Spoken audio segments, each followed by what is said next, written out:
In 1979, the world experienced its first global epidemic. It was able to eradicate a deadly virus that affected millions of people for thousands of years.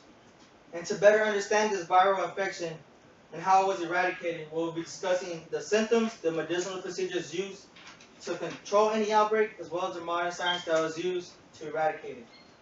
Hello, my name is Johnny Taylor, and I supplied each of y'all with visual aids to help y'all better understand these little fun facts on smallpox. So smallpox started thousands of years ago, before history books were even made, back in ancient Egypt. Pharaohs that were mummified were seen with pockmarks in their face, justifying that they died for smallpox. Later on, in the Middle Ages, people had smallpox. They were being used as bio-war, giving it to their enemies to help kill them off. According to the Weekly Epidemiological Record, volume 76, on smallpox, page 2, there was an incubation period. So for the first 7 to 14 days, there were no symptoms. You looked fine, healthy, you weren't sick.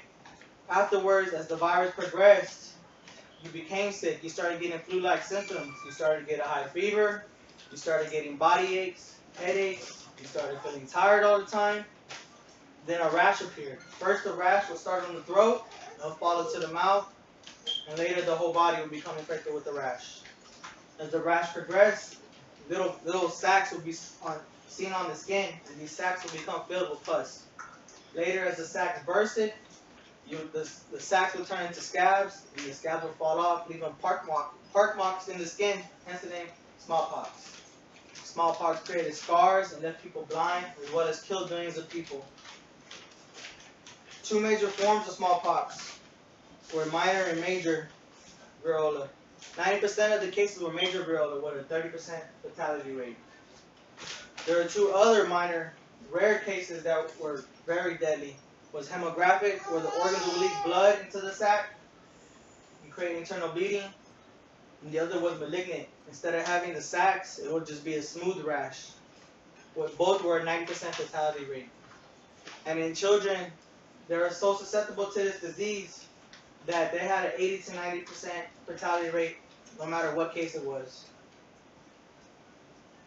According to Moore, Lancet, volume 367,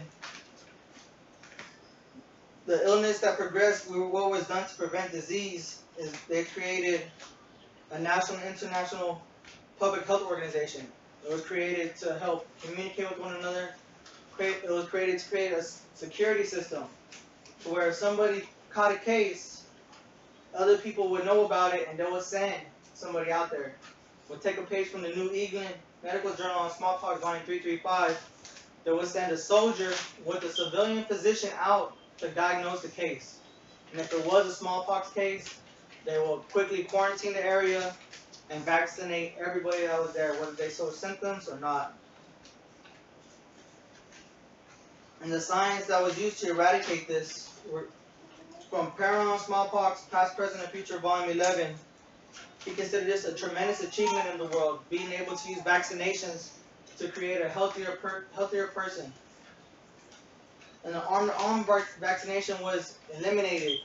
Arm-to-arm means they would take, once somebody had contacted the virus and was cured and showed no more symptoms, they would take blood from them and put it into somebody that had it. This increased the risk of transferring syphilis from one another. Later, the vaccines were created. They were able to make them from the hides and the limbs of calves. And the world focus of this challenges us because now this is able to use for bioterrorism, for bioagent. Being that after 9/11, everybody is so scared because nobody in the 21st century has seen a smallpox case before. It is so rare. It's been eradicated. Nobody's seen one. So the contagious diseases like this, wouldn't you like the world to be eradicated and not see any more? I'm going to end this with a quote by Edward Jenner saying that, "I hope someday the practice of producing cowpox in human beings will spread over the world to create no more smallpox." Edward Jenner, 1757. Thank you.